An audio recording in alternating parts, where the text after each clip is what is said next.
कि आज मैं आपके लिए बहुत ही मज़ेदार और बहुत ही ताकतवर इमली आलू बुखारे का शरबत लेके आया हूँ। ये जरकान के लिए, सर दर्द के लिए, पाँव की जलन के लिए, चिड़चिड़ापन के लिए, मैदे की गर्मी के लिए और जिगर की गर्मी के लिए बहुत ही मज़ेदार और ताकतवर शरबत है। आपने शुरू से लेके आखिर तक कर मेरी वीडियो को वॉच करते हुए सिर्फ एक मरतबा ये आलू इमली बुखारे का शरबत अपने घर में बनाना है और एक ही मरतबा आपने बनाना है और इसे आपने बॉटल में महफूज करके आपने रख लेना है और जैसे आपको ज़रूरत हो तो आप इसे इस्तेमाल में लेके आ सकते हैं। बहुत ही ताकतवर चीज़ है। आइए अपनी रेसिपी की तरफ चलते हैं। बिस्मिल्लाहिर्रहमानिर्रहीम। लाखों करोड़ों अरबों दुरूदो सलाम आप सल्लल्लाहु अलैहि वसल्लम पर और आपकी आल पर। अल्लाह ताला आपको खुश रखे। मैं हूं तारिक जावेद, आप देख रहे हैं दादा तारिक रेसिपीज़। जी, इमली और आलू बुखारे के शरबत के लिए मैंने 250 ग्राम एक पाव ये आलू बुखारा लिया है और इसे मैंने एक मरतबा इसे थोड़ा सा धो लिया है। आपने ज़रूर इसे एक मरतबा धो लेना है क्योंकि जब हम आलू बुखारे को भिगो के रखते हैं तो इसकी फायदे डबल हो जाती है। और आलू बुखारों को मैंने तकरीबन 1 घंटा पहले मैंने भिगो के रख दिया है और इसका जो पानी है इसमें बहुत ज़्यादा ताकत आ चुकी है, इसे हम ज़ाया नहीं करेंगे। अब इसे मैं एक तरफ रखूँगा। मैंने 250 ग्राम इमली ली है, इसे भी मैंने एक मरतबा पानी से धो लिया है और धोने के बाद इसे 1 घंटा पहले मैंने भिगो के रख दिया है। ये अमल लाजमी आपने करना है। अक्सर लोग कहते हैं कि इसे भिगोने की ज़रूरत नहीं है, आपने इसे कम से कम 1 घंटे के लिए भिगो के रखना है। इससे आलू बुखारा और इमली की फायदे डबल हो जाती है। अब इमली को भी मैंने 1 घंटा पहले इसे भिगो के रख दिया था। अब इसे मैं एक तरफ रखूँगा। जी, चूल्हे की फ्लेम को मैंने ऑन कर लिया है, ऊपर कढ़ाई रखी है और आँच को मैंने मीडियम रखा है। अब इसमें ये हमारी इमली है, ये पानी समेत हम डाल देंगे और ये हमारा आलू बुखारा है जिसे मैंने 1 घंटा पहले भिगो के रख दिया था, इसे भी पानी समेत मैं डालूँगा। पानी समेत आपने डालना है। हमने 1 लीटर पानी डालना है और इमली और आलू बुखारे में ये आधा लीटर पानी था और आधा लीटर पानी मैं मज़ीद डाल दूंगा। डालने के बाद इसे अच्छे तरीके से मिक्स करूंगा और इसे 10 से 12 मिनट के लिए मीडियम आंच पे इसे मैं कुक करूंगा ताकि दोनों चीज़ों का अर्क और जूस इस पानी में आ जाए। 10 से 12 मिनट के बाद इंशाल्लाह मिलते हैं। इमली और आलू बुखारे को पकाते हुए मुझे तकरीबन 10 से 12 मिनट हो गए हैं और ये बेहतरीन जो आलू बुखारा था जो मुकम्मल सॉफ्ट नरम हो चुका है।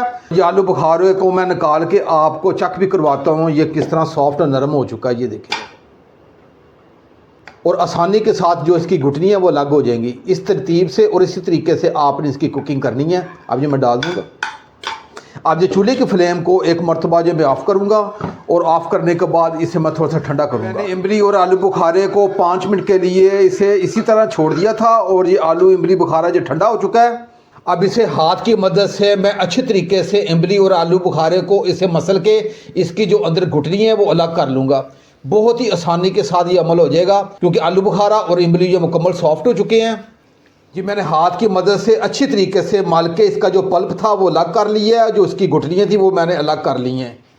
अब मैंने एक थोड़ा सा मोटा ये स्ट्रेनर ले लिया है। स्ट्रेनर की मदद से आलू बुखारे और इमली की जो गुठलियाँ वो मैं अलग कर लूँगा और इसका जो पल्प भी आपको नज़र आ रहा होगा और गुठलियाँ भी नज़र आ रही होंगी। इसे अच्छी तरीके से निचोड़ के इसे मैं अलग एक बर्तन में निकाल लूँगा।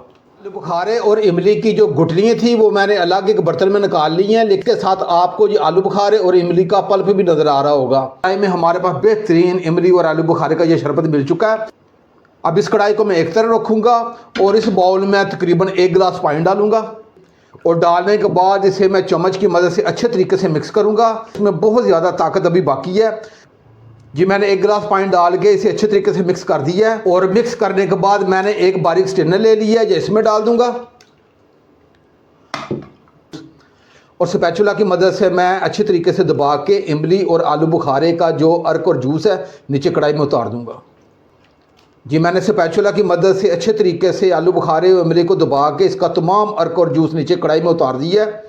अब ये बाकी एक फोक सा रह गया, इसका कोई फ़ायदा नहीं है। अब इसे मैं एक तरफ रखूँगा और एक मरतबा मैंने तमाम अपने शरबत को स्ट्रेनर की मदद से एक मरतबा छान लिया है ताकि हमें एक जैसा स्मूथ ये शरबत हमें मिल जाए।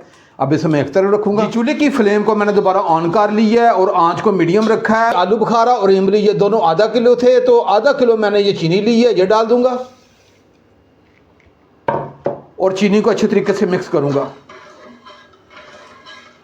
और मिक्स करने के बाद 1/2 टी स्पून ये काला नमक है ये डालूंगा और हाफ़ टी स्पून ये सफ़ेद नमक है ये डालूंगा। लेकिन जो ब्लड प्रेशर के मरीज़ हैं वो दोनों नमक इस्तेमाल नहीं करेंगे। इसे मैं अच्छे तरीके से मिक्स करूंगा और इसे मैंने 6 से 7 मिनट के लिए मीडियम आंच पे इसे कुक करना है। और इसे हमने थोड़ा सा गाढ़ा भी करना है। ये कितना गाढ़ा होगा जो मैं साथ साथ आपको चेक करवाऊंगा। और इसे सेव करने का क्या तरीका है और इसे पीने का क्या तरीका है ये आपने नोट कर लेना है एक मरतबा। इमली और आलू बुखारे के पानी को मुझे पकाते हुए तकरीबन 7 मिनट हो गए हैं और ये बेहतरीन हमारा शरबत तैयारी का मराहल में आ चुका है। अब ये चूल्हे की फ्लेम को एक मरतबा ये मैं ऑफ़ करूँगा और ऑफ़ करने के बाद क्योंकि ये मज़ीद थोड़ा सा गाढ़ा होगा और मैं इसकी थिकनेस आपको चेक भी करवाऊँगा। अभी ये मैं आपको प्लेट की मदद से आपको अभी गर्म है तो थोड़ा सा प्लेट में डाल के आपको चेक करवाता हूँ। ये देखिएगा ये आपको थोड़ा सा अभी ये गाढ़ा नज़र आएगा। थिकनेस देखिएगा अभी ये थोड़ा सा गाढ़ा है। जैसे ये ठंडा होगा ये मज़ीद गाढ़ा हो जाएगा। चूल्हे की फ्लेम को एक मरतबा ये मैं ऑफ़ करूँगा और इसे मैं ठंडा करूँगा।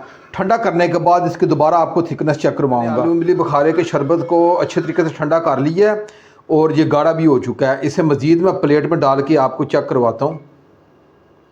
ये देखिएगा इसकी थिकनेस चेक करें और ये बेहतरीन हमारा ये आलू इमली बुखारे का ये शरबत तैयार हो चुका है। अगर आपने इसे फ़ौरी इस्तेमाल करना है तो फिर आपने इसे ना नींबू डालना है और ना ही इसमें सिरका डालना है। अगर आपने महफूज करना है उसका क्या तरीका होगा, आपने सबसे पहले शीशे की बोतल लेनी है और बोतल भी आपने अच्छे तरीके से साफ़ कर लेनी है, इसमें नमी वगैरह या पानी वगैरह ना हो। अब इसमें 3 टेबल स्पून ये सिरका डाल दूँगा। अगर आप सिरका नहीं है तो फिर आप लेमन का जूस भी डाल सकते हैं। 3 अदद आपने लेमन लेने हैं, उसका जूस आपने इस कढ़ाई में उतार देना है और सिरका में डालूंगा और इसे अच्छे तरीके से मैं मिक्स करूंगा।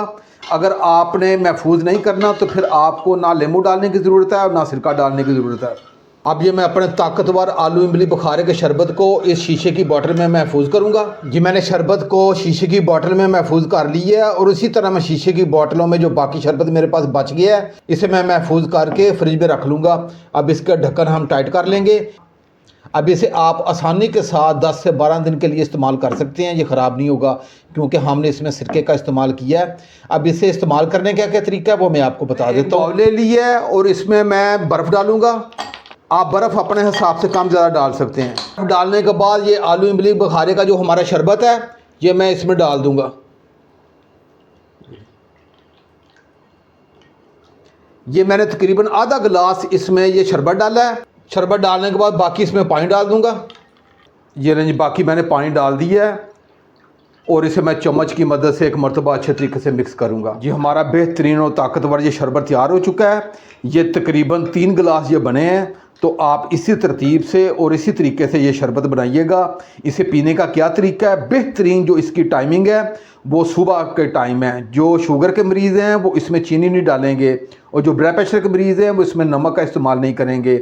अगर आप सुबह ना पी सकें फिर आपने सुबह नाश्ते के बाद और दोपहर के खाने के दरमियान आपने 1 गिलास पी लेना है। फिर आपने मुझे बताना भी है। ये पूरे जिस्म में सुख और चैन पैदा कर देने वाला ये शरबत है। अगर ये मेरी रेसिपी आपको अच्छी लगे तो मेरे चैनल को आप ज़रूर सब्सक्राइब कर दिया करें और साथ जो घंटी का बटन है उसे आप लाजमी प्रेस किया करें ताकि मेरी हर नई आने वाली वीडियो आप तक पहुंचती रहे।